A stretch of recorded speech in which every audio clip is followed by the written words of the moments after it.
सीखेंगे कि स्नेल के नियम को कैसे लिखे रिलेटिव रिफ्रैक्टिव इंडेक्स के लिए। मैंने दो का अपर्तनांक मिल जाता। अभी जो हम लोगों ने पढ़ा पिछले क्लास में उसमें ये था कि साइन आई बटा sine r equal to mu. उसमें म्यू किसका अपर्तनांक है? तो एक मीडियम का, एक ही मीडियम था ना। अगर डबल मीडियम आ जाए, म्यू1 से चल के प्रकाश म्यू2 में जाए, म्यू1 मीडियम मतलब म्यू1 अपर्तनांक वाले मीडियम से प्रकाश चल करके म्यू2 अपर्तनांक वाले मीडियम में प्रकाश जाएगा, तो ऐसे कंडीशन में हम स्नेल का नियम कैसे लिखेंगे? ये अगर लिखना सीख लिए तो समझ जाओ रियोप्टिक्स का आप 90% खत्म कर देंगे। फिर कुछ नहीं है। एंगल लिखना से इम्पोर्टेंट है। देखो सीखो, मान लीजिए कि यह एक अपवर्तक सतह है। अपवर्तक सतह उसे कहते हैं जो दो अलग अलग माध्यमों को डिवाइड कर देता है। तो मान लीजिए कि ऊपर जो माध्यम है उसका अपर्तनांक कितना है? म्यू1, और नीचे जो माध्यम है इसका अपर्तनांक कितना है? म्यू2। नाम हम दो तरीके से देते हैं, एक रोल कोड से, रोल नंबर से। रोल नंबर है म्यू1 और म्यू2। अब एक स्क्रिप्ट के माध्यम से ABCD। अच्छा, प्रकाश की किरणें म्यू1 से चल करके म्यू2 में जाना चाह रही, यहाँ पर आई टकराई। इस बिंदु को आपतन बिंदु आपने बोला। आपतन बिंदु पर आप परंपरागत क्या खींचते हो? अभिलंब। तो अभिलंब खींच दिया। अच्छा, अगर सूचना ऐसा है कि म्यू1 का अपर्तनांक का मान कम है और म्यू2 का ज्यादा है, ऐसी सूचना है आपके पास कि म्यू1 छोटा है, म्यू2 बड़ा है, तो इसका मतलब है कि ऊपर विरल माध्यम है और नीचे सघन माध्यम। और प्रकाश की किरणें विरल से सघन में जाती है तो जाना चाहिए इस पथ पर, लेकिन मुड़ जाएगी किधर की ओर? अभिलंब की ओर। विरल से सघन में जाने में ऐसा हल होगा इसका। आपतित किरण और अभिलंब के बीच बना कोण कितना? I। अभिलंब और मुड़ने वाला किरण यानी अपवर्तित किरण के बीच बना कोण कितना? R। अब देखो स्नेल का नियम कैसे लिखेगा, इसका टेक्निकल शॉर्ट देखिए। अपर्तनांक म्यू1 उठाना, म्यू1 लिखना, म्यू1, फिर लगाना साइन, और जिधर का अपर्तनांक लिए हो उधर का एंगल ले लेना I। बराबर करो, इधर बोलो म्यू2 साइन R। ए वाला मेथड में लिखिएगा। ए वाला मेथड बहुत ज्यादा यूज होने वाला है रे ऑप्टिक्स में, याद रहेगा। जिधर का एंगल उधर का अपर्तनांक लेकर के साइन से ऑपरेट करते हुए दूसरे मीडियम में भी ऐसा काम करके बराबर कर देंगे। दूसरे मीडियम में भी ऐसा ही काम करेंगे, वो क्या कर देंगे? बराबर कर देंगे। आपका आंसर बिल्कुल परफेक्ट आएगा। अच्छा, इसी को थोड़ा सा और हम बढ़ाएं चढ़ाएं तो कैसे करेंगे?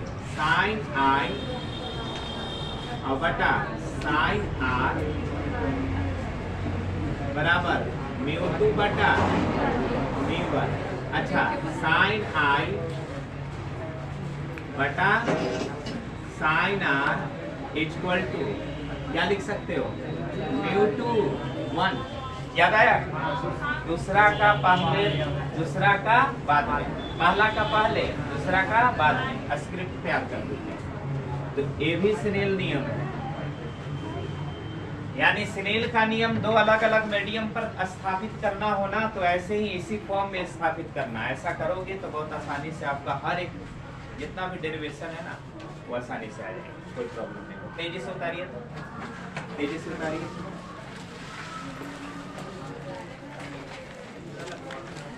Snell's law, Snell's law with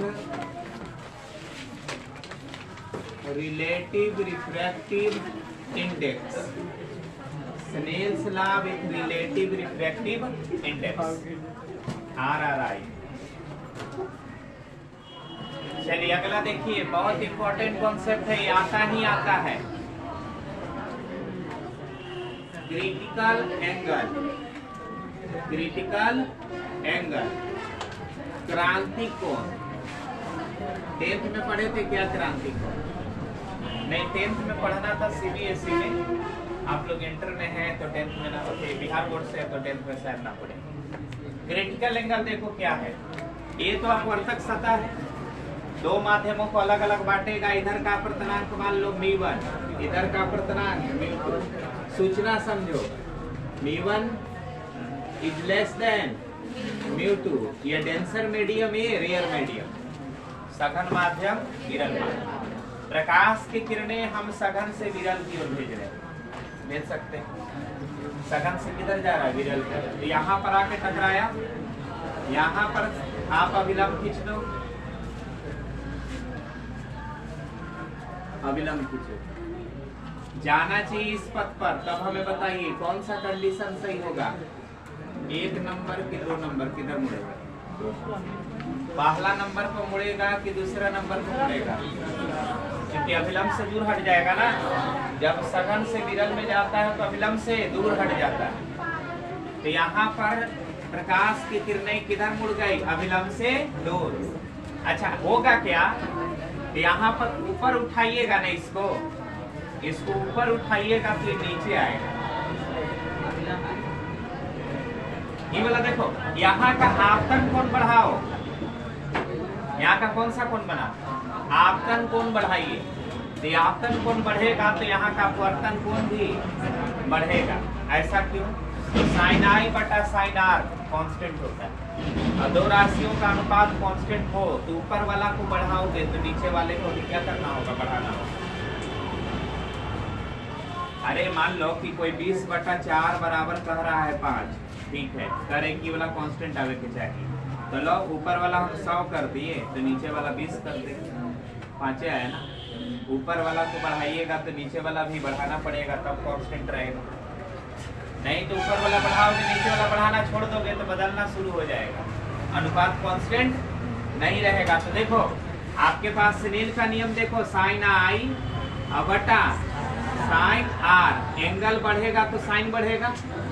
अच्छा यहाँ पर बढ़ना चाहिए तो आई बढ़ेगा तो आर को भी बढ़ाना होगा, तब ना इन दोनों का अनुपात क्या होगा, कांस्टेंट रहेगा।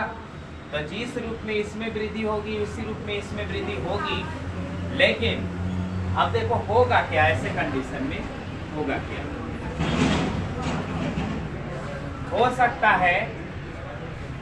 हो सकता है कि यहाँ पर आपने कोण नाप लिया आर, अब यहाँ पर कोण नाप लिया कितना, आई। एक लड़का ने किरण को यहाँ रखा, ये किरण यहाँ पर मुड़ गया, देख रहे हो ना। इसको थोड़ा सा और बढ़ा दिया, इसको थोड़ा सा और बढ़ा दिया, तो ये थोड़ा सा और बढ़ गया, बढ़ करके किस पर आ गया, अपवर्तक सतह पर। कहाँ किरण आ गया, अपवर्तक सतह पर। तो यहाँ पर बताइए आर का मान कितना हो गया, 90 हो गया। अरे यहाँ पर आर का मान कितना हो गया, 90। तो यहाँ पर आर का मान हो गया 90। अब यहाँ पर जो आपतन कोण हुआ ना, इस आपतन कोण का नाम हो गया क्रांति। देखो ये वाला आपतन कोण पर आर कोण बना, लेकिन इस आपतन कोण पर कितना कोण बना, 90। तो इसी आपतन कोण का नाम क्या पड़ गया, क्रांति कोण। क्या नाम पड़ गया? अब क्रांति कोण का डेफिनेशन बता दीजिए। हाँ बोलिए बोलिए, ठीक है। हम बोले ना परिभाषा बनाने के लिए सूत्र से परिभाषा बना सकते हो, ग्राफ से परिभाषा बना सकते हो, कंडीशनल चित्र से बना सकते हो। कंडीशनल चित्र से परिभाषा बोलना है आपको। सूत्र से परिभाषा बताया ना, एकांक वाला करके याद करो। और ग्राफ से भी परिभाषा कीजिए थे, आप अभी चित्र से बना। अरे देखो क्रिटिकल एंगल क्या है, आपतन कोण क्या है, सॉरी क्रांति कोण क्या है, आपतन कोण। कहाँ बनता है, सघन माध्यम में बनता है। विशेषता क्या है, इसके लिए विरल माध्यम में अपवर्तन कोण कितना होता है, 90 होता है। 3 टुकड़े का डेफिनेशन क्या है। क्रांति कोण क्या है, क्रांति कोण क्या है, आई है। आई है माने आपतन कोण है। क्रांति कोण क्या है, आई है माने आपतन कोण है। कहाँ बनता है, सघन माध्यम में। क्या खासियत होती है, तो इसके लिए विरल माध्यम में अपवर्तन कोण कितना होता है, 90 डिग्री। अभी 3 को जोड़ करके परिभाषा बना दो कि सघन माध्यम में आपतन कोण का वह मान जिसके लिए विरल माध्यम में अपवर्तन कोण 90 डिग्री हो, क्रांति कोण कहलाता है। क्या कहलाता है? याद हुआ? फिर से बोला। सघन माध्यम में आपतन कोण का वह मान जिसके लिए विरल माध्यम में अपवर्तन कोण 90 डिग्री हो, क्या कहलाएगा? क्रांतिक कोण। डेफिनेशन भाई अपने से लिखना पड़ेगा, क्योंकि हम ब्रेक तोड़ देते हैं तो फिर आपको छोड़ दिए कि अब जोड़िए। 3 बातें इसमें। सघन माध्यम आपतन क्रांतिक कोण कहाँ बनेगा? सघन माध्यम में। क्रांतिक कोण होता क्या है? आपतन कोण होता है। विशेषता क्या होती है? तो इसके लिए विरल माध्यम में बनने वाला अपवर्तन कोण कितना होता है? 90 डिग्री। कितना होता है? अब क्रांति कोण का मान निकालना है, तो देखो कैसे निकालेंगे। लगा दीजिए बाय स्नेल्स लॉ। कौन सा लॉ? स्नेल्स लॉ, स्नेल का नियम लगाइए। तो बोलो, यहाँ का मीडियम ले रहे, यहाँ का अपवर्तनांक ले लो कितना? v1। साइन लगा दें, साइन। अब यहाँ का एंगल क्या है? r अभी लेंगे। अभी क्या लेंगे? r। अच्छा, दूसरा मीडियम का अपवर्तनांक कितना लिए हैं? इसका अपवर्तनांक कितना है? μ2 है ना? μ2 है, इसका अपवर्तनांक v1, इसका μ2, इसका। इधर बताओ।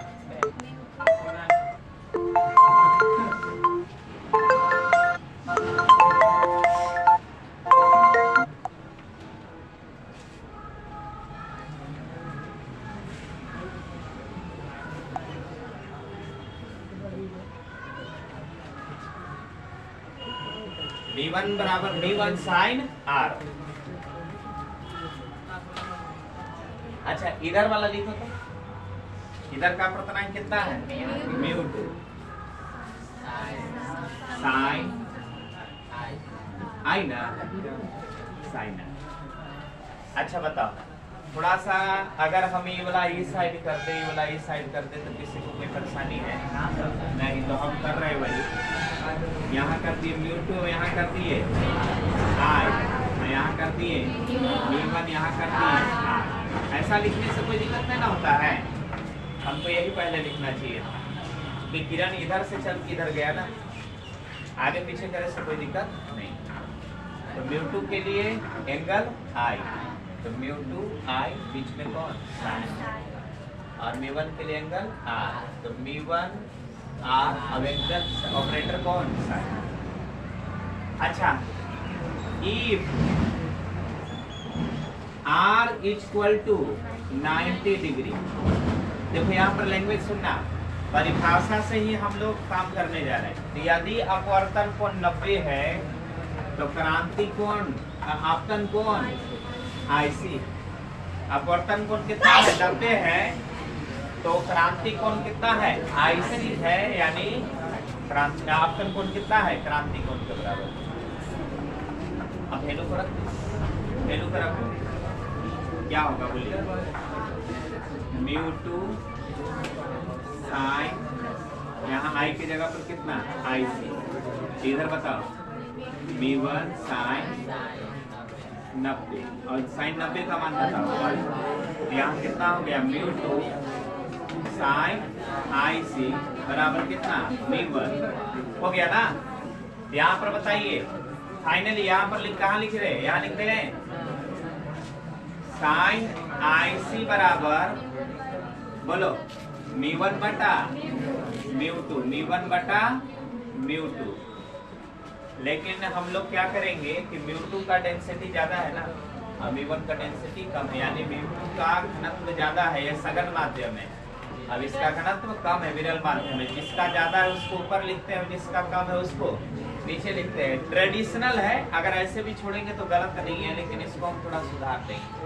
तो सुधारेंगे कैसे? बोलो, 1 बटा sin IC बराबर μ2 बटा μ1, और μ2 बटा μ1 को क्या लिख सकते हो?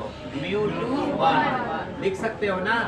तो ये हो गया आपको क्रांति कोण और अपवर्तनांक के मध्य संबंध। किसके किसके मध्य संबंध? क्रांति कोण IC और μ2, इस क्या है? μ2 1 अपवर्तनांक है। कौन सा अपवर्तनांक है? Relative refractive index. ऐसे आप इस स्नेल के नियम को डिसाइड कर सकते हैं, बता सकते हैं। ठीक है ना? क्रांति कोण को